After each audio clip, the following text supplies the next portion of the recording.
Sort of an odd thing to think about, but I really hope that this sermon has absolutely nothing in it for you. I hope that you right now are in just an incredibly peaceful, secure place in your life and in your heart right now. For those of us who aren't, though, I invite you to bring the fearful, anxious places of your life and our world into our space right now, almost like an offering. Just bring them and let them be here with us. Maybe that painful place is a situation that you just always feel like you have to defend yourself in. Maybe it's a relationship to somebody who's really different than you are, and you struggle with that. Maybe it's a pain that just won't quit. Maybe physical, maybe emotional, I don't know. But you are as intimately acquainted with that struggle as two wrestlers are with each other's bodies. For you, there's something in Scripture today, something here. Today, you are invited out of that fear and reactivity into astonished blessing.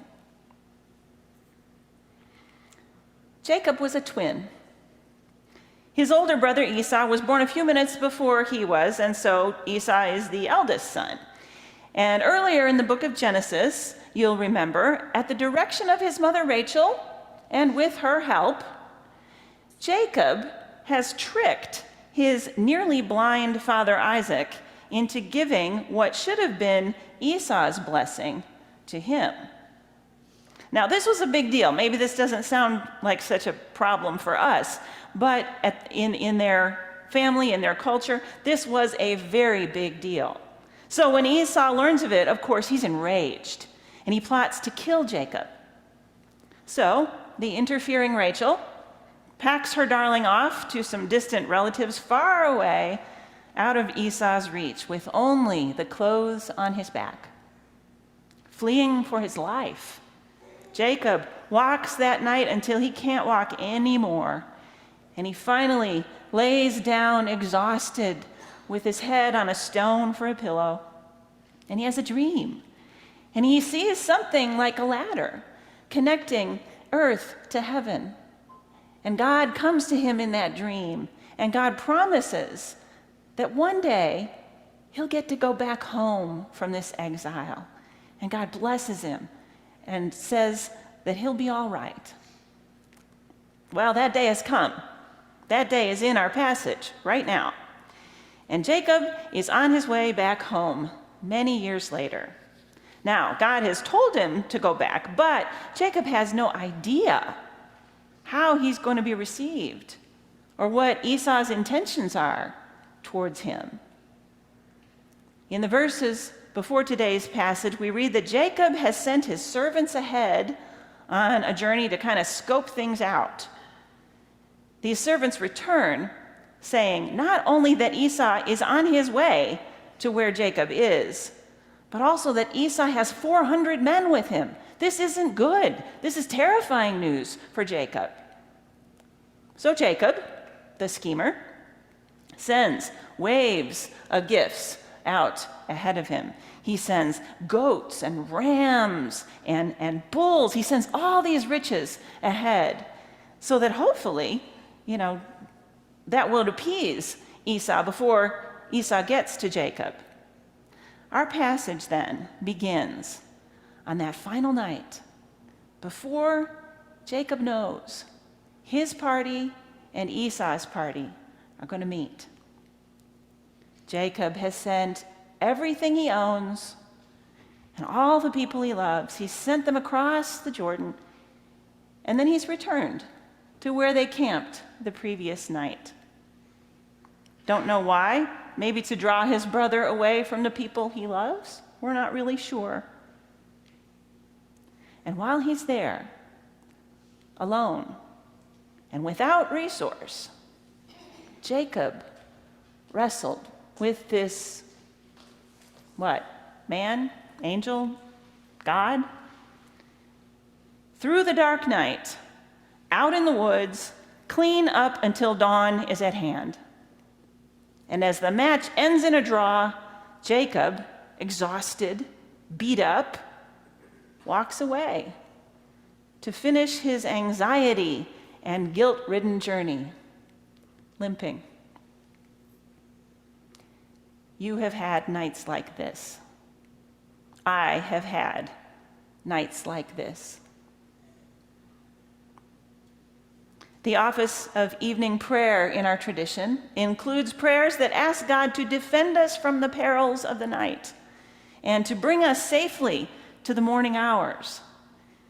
Now, we don't probably worry so much about our immediate threats to our physical self as our mothers and fathers before us did. Oh, but we face peril in the night, most often in our minds, as we review the regrets of the day, the anxieties of tomorrow. We wrestle with our own gods and humans, and in the morning, we limp off on our journey too. I wonder about Jacob there in the night, alone, without even a hammock. I took a solo hike a few years ago, nothing too ambitious. It was only 20 miles and only one night out. And in that one night, alone, in the woods, in the dark, I wasn't afraid of animals or the weather or a tree falling on me. Oh, though.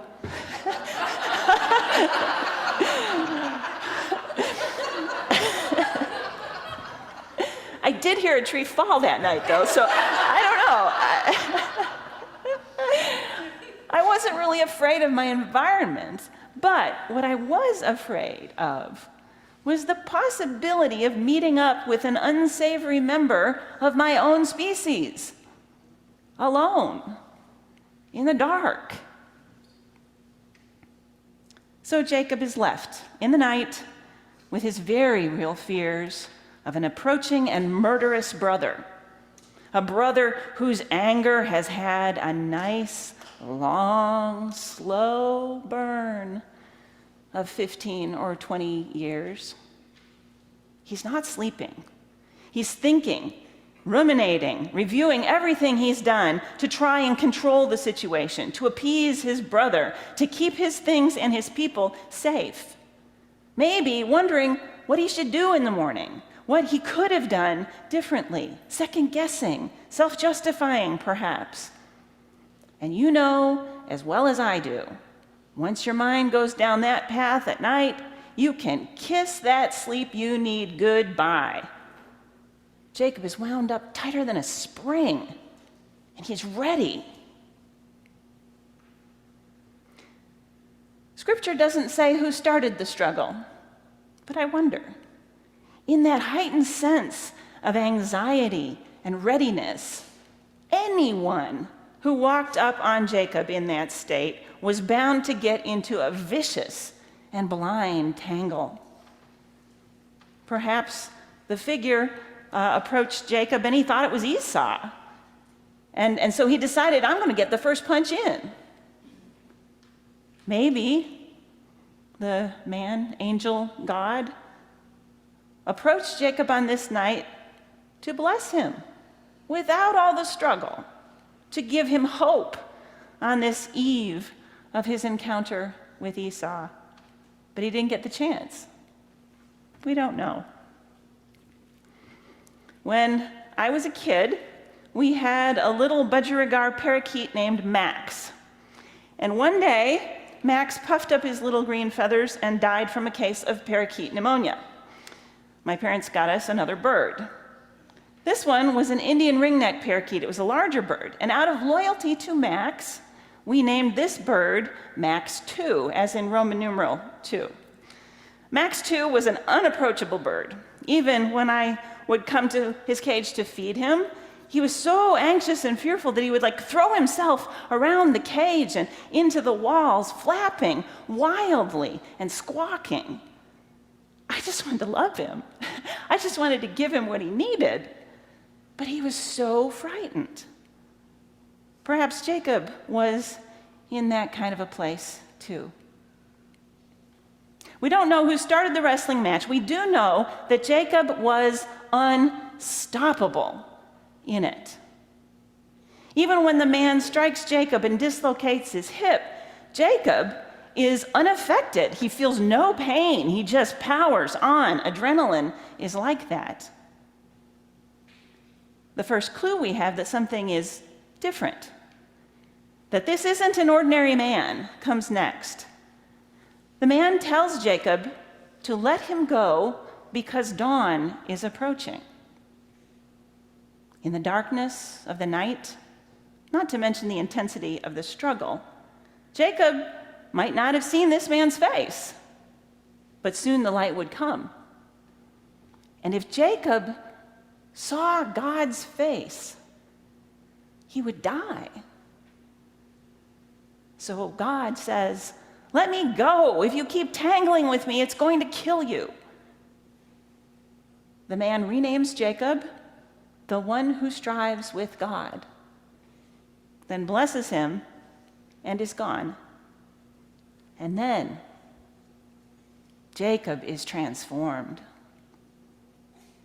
He's transformed from his machinations and from his blinding fear to the astonished realization that all along it was God. And even more than that, he has been blessed through none of his old tricks of deceit, conniving, or bribery. He has simply been blessed by God. The wrestling has ended at a draw. Jacob leaves that place, exhausted, bloodied, limping, and blessed. Oh, my beloved siblings, in all the changes and struggles of our lives and of the world, we are invited out of our fear and reactivity and into astonished blessing. Don't get me wrong, fear, like pain, is given to us as a gift. When you see a bear, you need to be afraid because that gives you the energy to get away from the bear. But that's a rare experience. Yet that heightened readiness to act, that powerful anxiety and fear is chronic for us. And one of the most often repeated phrases in Scripture is what? Fear not. You know this. Yeah. Though the earth should change, though the mountains shake in the heart of the sea, though its waters roar and foam, though the mountains tremble with its tumult, fear not. Change is as inevitable as it is frightening. Children grow up, relationships change, bodies weaken, hospitals offer to buy your property. And the whole of history rolls on in one direction. Nothing stays the same, and we can't go back. We also can't control it or order it, no matter what tricks and schemes we apply. The good news of the story today is that whatever this is for you, whatever it is you are wrestling with and resisting, that very thing may actually be God come to bless you. And if it isn't God, God is still in it and will use it to bring about God's good purposes in your life and in the lives of the people you love.